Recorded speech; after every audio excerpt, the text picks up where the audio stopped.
I first found out about the Jaboticaba reading this, another book that come out, I believe, in 2006, and it was by Charles Boning, Florida's Best Fruiting Plants.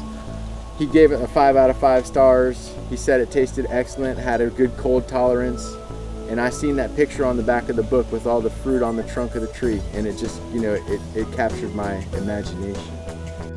The Jaboticaba is a tree that comes from Brazil.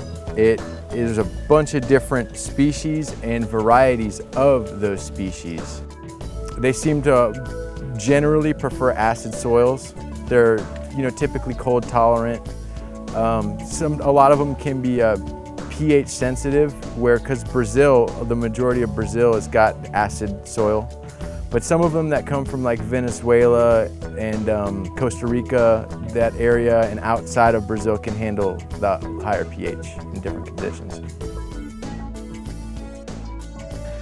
A lot of people really tried growing them here when they first introduced them into America right here in South Florida, and it was just not happening because of your soil. And they figured it was so warm, this would be the place to do it. Really, it turns out all the variety is up where I live, up in Central Florida.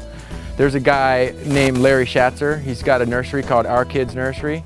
He did a lot of collecting and kept a lot of the ones alive that really just wouldn't thrive down here because of your soil.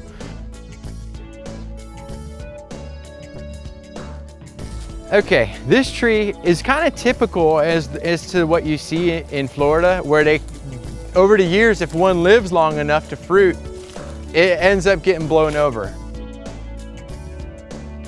Whatever Grimmel did to the grove here to change the soil has really paid off. And this is a more drought tolerant one. Like I said, some of these can take a flood. This one does not appreciate that sitting in water.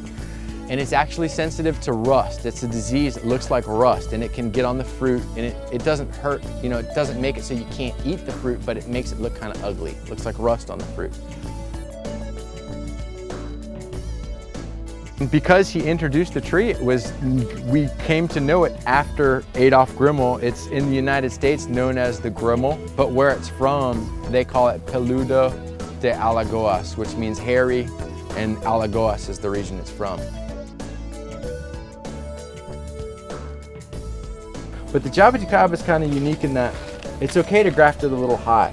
It's okay, kind of, yeah. Well, I mean, this could be better, a little better, but it might work.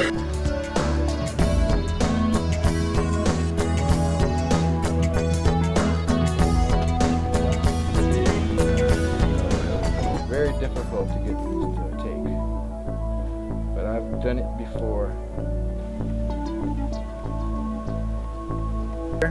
And I'm kind of hoping to get it in there.